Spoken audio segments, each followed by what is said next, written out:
What's good, YouTube? It's me, Super Tank, here again for another unboxing of a product, and it's called Top Ramen 12-pack. No, I'm joking. Unboxing Top Ramen. I got a couple things for y'all. Well, one thing for y'all today, and it's called the Boost Mobile Warp 4G. It's I guess the sequel of the Warp line from ZTE. The Warp came out a couple years ago. It was okay for the phone. Then it came out the Warp Sequent.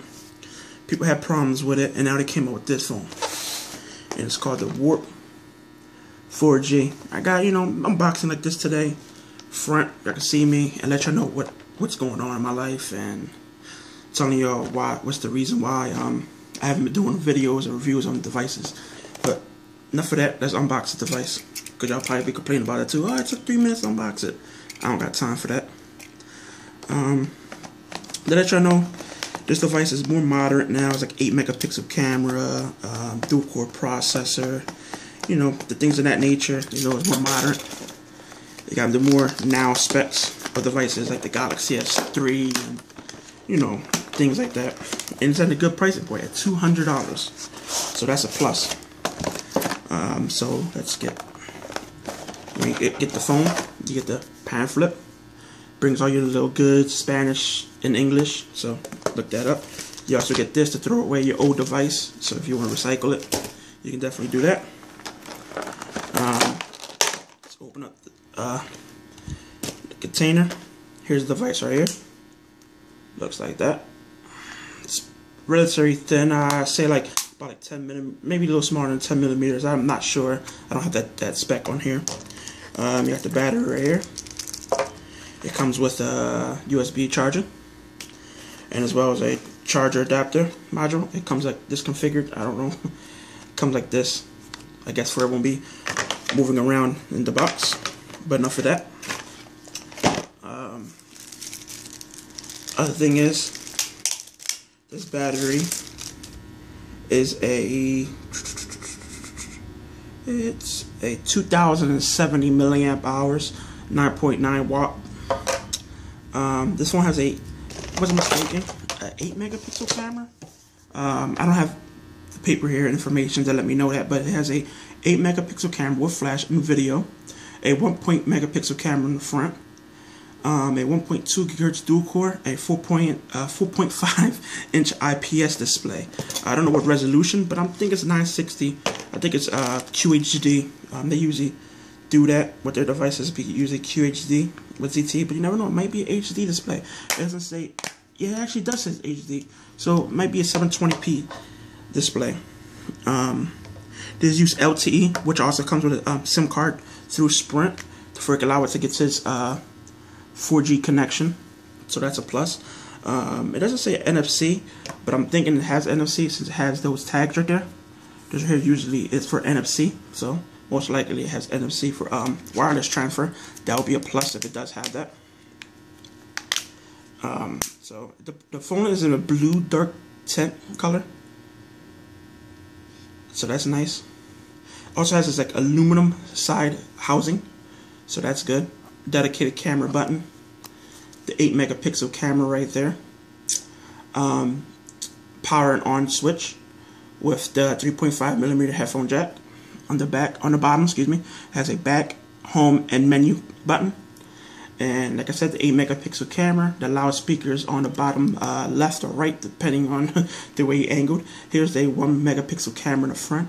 Android splash screen is loading. The volume rockers on this side, and like I said, it has a 2070 milliamp hour battery, so that's nice. It's still taking long to load. I don't know why it's taking so long.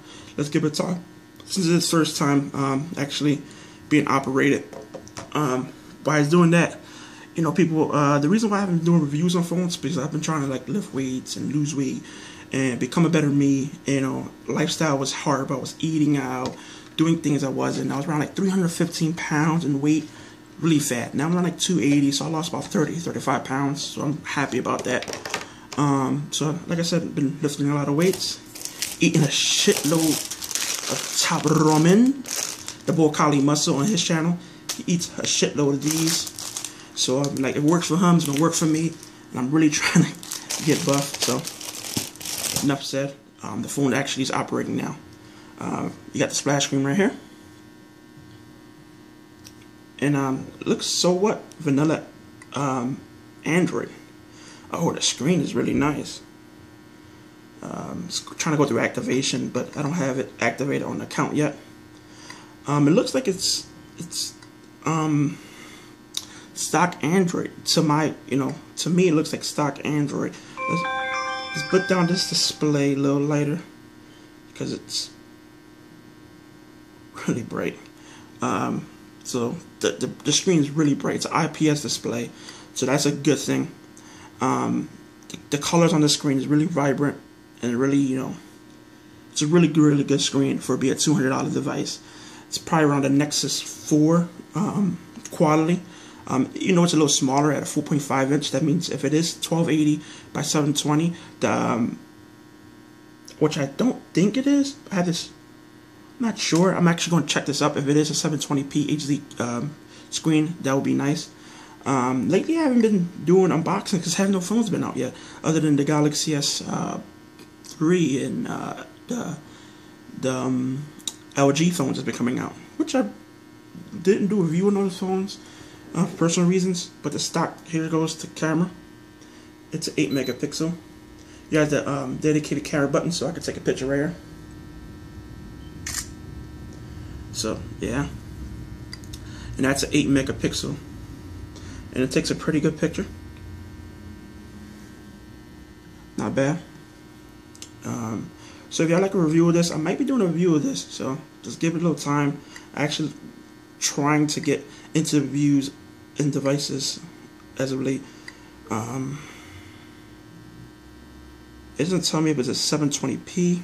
Let me see. Let me see if I get into the settings to see if it's on Android 4.1.2, so it is Jelly Bean. Hey yo, Jelly Bean people. Bust those jellies out. Yeah, buddy. Knocking on things away. So it's on 4.1.2, so that's a good thing. It doesn't tell me the resolution the screen is. If y'all know where I can find that, let me know on the comments below. Maybe I can look for it. But this is a boxing of the LG Warp 4G. Please like my shit and subscribe. This is Super Tank. I'm out.